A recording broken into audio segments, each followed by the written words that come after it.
Bonjour mesdames et messieurs, bon réveil et bienvenue dans ce 6h30. En marge du 17e Forum économique sur l'Afrique tenu les 4 et 5 octobre dernier dans la capitale française, le vice-président Daniel Kablan-Duncan a effectué une visite guidée à la station F, le plus grand incubateur au monde qui fait de Paris la capitale mondiale des start-up. Le vice-président a fait savoir qu'une délégation ivoirienne visitera dans les jours qui viennent cette station pour permettre à nos start-upers d'en tirer profit. Jérôme Kofi Abola. Une journée de découverte à Paris pour le vice-président Daniel Kablan-Duncan. La visite qu'il a effectuée à la station F entendait le plus grand incubateur du monde pour parler des start-up dans la capitale française. Cette station constitue donc un espace de création et surtout de travail pour des jeunes start-upers. Pour le vice-président ivoirien, c'est un véritable laboratoire qui doit faire école en Côte d'Ivoire afin de permettre aux jeunes Ivoiriens start-upers d'être en mesure d'exprimer leur génie créateur. Le nombre de start-up ici et les secteurs dans lesquels ils travaillent, c'est vraiment passionnant de voir cela. Au niveau donc de la Côte d'Ivoire, la TIC représente actuellement 7 à 8% du produit intérieur brut de la Côte d'Ivoire. Le président a demandé qu'on puisse le faire passer, disons qu'au double 15% entre 2020 et 2030. Pour pouvoir aller aussi vite, il faut tirer profit de ceux qui ont réussi. Et je pense que là, c'est une réussite extraordinaire. Et il conviendrait qu'on ait des délégations qui viennent regarder et tirer profit de ça. En plus de cette visite à la station F, le vice-président Daniel Kablan-Duncan a échangé successivement avec deux personnalités, à retenir pour commencer les entretiens avec l'ancien directeur général du FMI, les propos de Michel Kamdesu à l'issue de cette rencontre avec le vice-président ivoirien.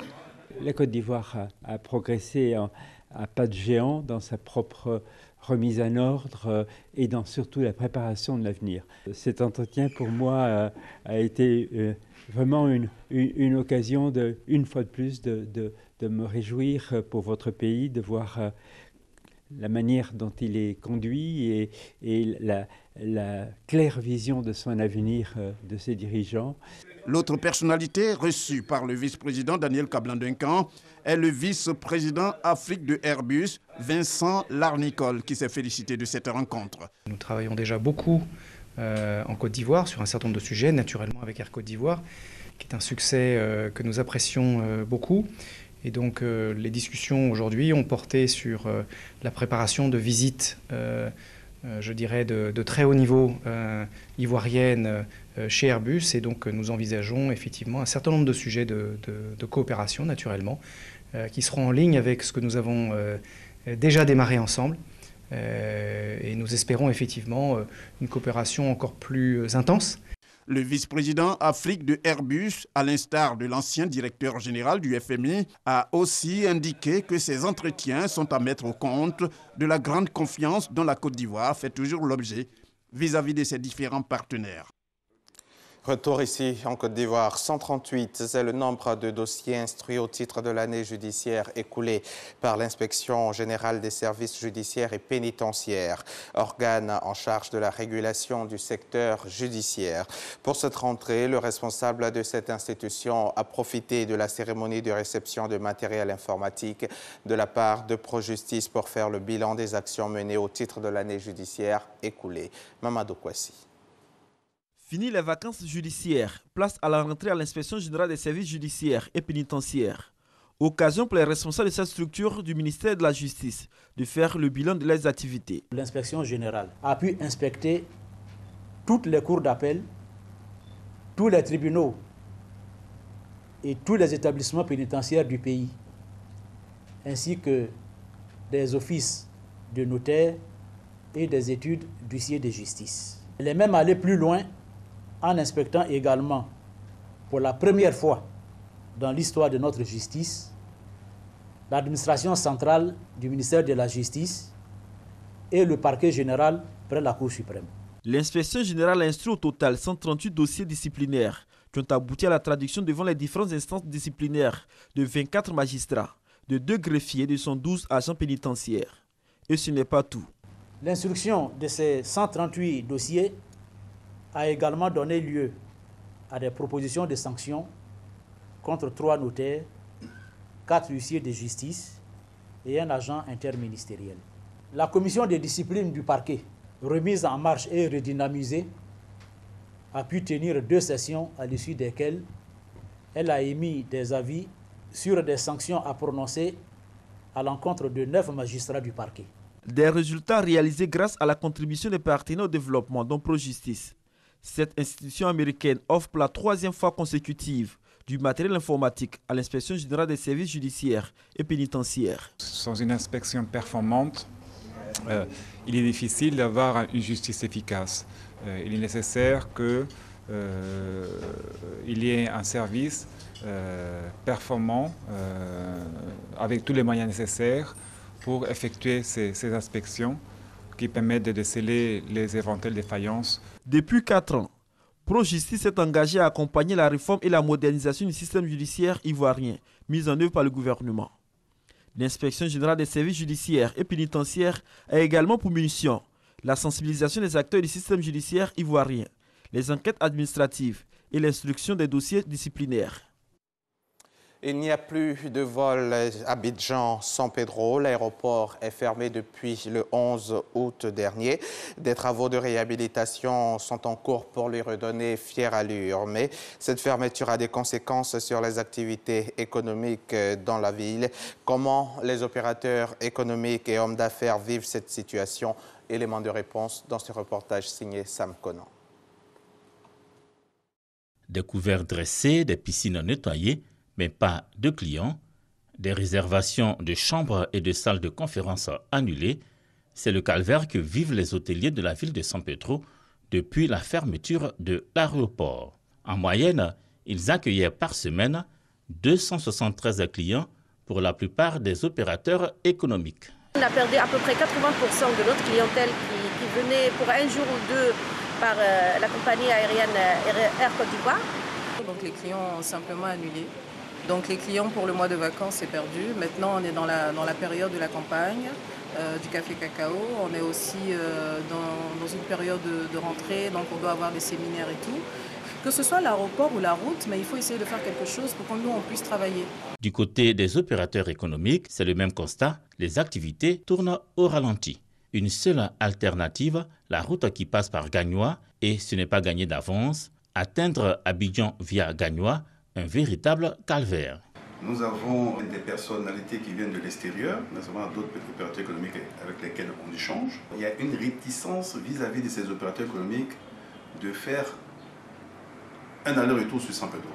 C'est plus de 500 km en plus. C'est un coût supplémentaire sur éventuellement nos charges. Conséquence fâcheuse de l'obligation d'emprunter des routes en piteux état, les garages de mécanique auto ne désemplissent pas depuis le 11 août 2017. Chaque garage reçoit en moyenne 4 véhicules par jour. Je suis en train de partir à Abidjan, je passe par Gagnoa, ça fadigue. Si je prenais Air Côte d'Ivoire, ça me faisait 45 minutes pour Abidjan. Donc je suis obligé de prendre par Gagnoa, ça me fait pratiquement 7-8 heures de route. On reçoit les 4x4 surtout, puis les voitures qui viennent d'Abidjan, les gros cylindrés. Et quand ils viennent comme ça, ils ont toujours des problèmes de rotule, les cylindres-blocs, les bras. L'aérogare de San Pedro est vieux de plusieurs années. La crise post-électorale marque un coup d'arrêt à son exploitation. Celle-ci reprendra en novembre 2014. Le vol inaugural de cette reprise a lieu le 22 du mois. 2 jours plus tard, soit le 24, commence son exploitation commerciale avec un vol de la compagnie Air Côte d'Ivoire. Cette exploitation va durer jusqu'à la décision du gouvernement d'entreprendre des travaux en août dernier. Décision prise pour disposer d'une piste d'aérogare consolidée avec une meilleure résistance. Les vols commerciaux à destination de San Pedro sont alors suspendus initialement pour une durée de 15 jours. Les travaux ont démarré avec le terrassement. L'un des rares touristes que nous avons aperçus n'a qu'un seul souhait. Eh bien, nous voulons que l'aéroport de San Pedro soit fait pour qu'on puisse voyager, aller sur Abidjan et partout. J'aimerais tant voir San Pedro avec une piste internationale. Le souhait de tous ici que ces travaux permettent la prise en compte du bitumage de la voie, longue de 3 km et qui relie l'aéroport à la ville. En attendant, l'on se réjouit de l'engagement du gouvernement qui va permettre à différents types d'avions d'atterrir et de décoller dans de meilleures conditions et redonner ainsi un souffle nouveau à l'aéroport. Le reportage de Sam Conan, commenté pour vous par Hervé Blé. Après San Pedro, c'est à Boaké que je vous conduis. Boaké, où l'opération Épervier 3 donne des résultats. La seule journée du samedi 30 septembre a permis de détruire 6 fumoirs et d'interpeller une vingtaine de personnes. L'opération qui vise à instaurer la sécurité dans tout le pays a également permis de mettre la main sur un supposé grand bonnet de la drogue et fournisseur des fumoirs des régions du Bélier, du Boaké et du Hambol avec d'importantes quantités de cocaïne et d'héroïne. Soro Corona, Kader Sogodogo, RTI Boaké. Il est un peu plus de 23 heures au domicile d'un supposé grand bonnet de la drogue dans la zone centre du pays. Cet individu est le fournisseur de drogue de tout genre aux fumoirs des régions de Boaké, du Hambol et du Bélier. Il est interpellé à son domicile avec en sa possession d'importantes doses de cocaïne et d'héroïne. Nous avons saisi près de 23 kg de cannabis. Mais après, nous nous sommes remis et on s'est dit que non, ce sont les poussins que nous avons pris. Tant que la poule continue de pondre, le travail n'est pas fait. On a continué les recherches jusqu'à ce qu'on tombe sur la poule que voici. C'est elle qui pond. Un peu plus tôt, dans la journée du samedi 30 septembre, 6 fumoirs détruits, une vingtaine d'individus interpellés, du matériel et des armes blanches saisies. C'est le résultat de l'opération Épervier 3, lancée depuis le début du mois de septembre sur toute l'étendue du territoire national. À Boaké, ce sont 200 hommes en armes de la police, de la gendarmerie nationale, du Centre de coordination des décisions opérationnelles CCDO et des forces armées de Côte d'Ivoire FACI qui sont mobilisés pour la réussite de l'opération. Ici à Boaké, nous avons estimé que les tueries, les agressions mortelles auxquelles nous avons eu à assister, ces agressions mortelles, ceux qui les ont commises étaient sous l'effet de la drogue. C'est pourquoi nous avons tenu à aller détruire les fumoirs. Les forces de l'ordre commises à cette opération ont également mission de boucler et ratisser les zones susceptibles d'abriter des caches d'armes, de munitions et d'effectuer le contrôle d'engins motorisés à 2 roues utilisés comme moyen de commission d'infraction.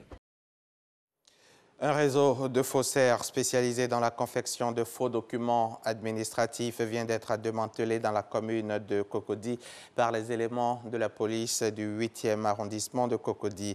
Ces individus qui confectionnaient également de faux titres fonciers ont fait beaucoup de victimes. Le préjudice part de 25 à 35 millions de francs CFA. Abou Sanogo. Moment de grand regret pour cette dame. Elle supplie le substitut du procureur de la République. Elle et sa bande sont accusés de confection de vrais faux documents. Ils ont été interpellés par les éléments du commissariat du 8e arrondissement de Cocody, alors qu'ils s'apprêtaient à gruger une de leurs victimes au dire de la police. Ils ont été mis à la disposition du parquet d'Abidjan Plateau. Leur mode opératoire. Le mode opératoire utilisé par cette bande de faussaires-là consistait à faire des parutions dans les journaux de la place, proposant des offres de vente immobilière avec un numéro de téléphone inscrit en dessous. Et les éventuels acquéreurs prenaient donc contact avec cet individu dont le numéro était marqué. Et à la suite de négociations, cet acquéreur-là était conduit devant un individu soi-disant notaire. La police a découvert en leur possession des plaques et cachets de notaires, de faux titres fonciers, de fausses pièces d'identité et de fausses factures CIE SODECI. Les préjudices enregistrés par rapport aux victimes partent de 25 millions à 32 millions de francs CFA. Je regrette même. Je demande pardon. Les amis qui m'ont appelé pour m'assister à leur ANAC. Nous avons loué une maison pour arnaquer des personnes. C'est dans un appartement situé au 3e étage d'un immeuble dans la commune de Cocody, transformé pour l'occasion en bureau, qu'ils opéraient. Ils seront devant le parquet d'Abidjan pour répondre de leurs actes.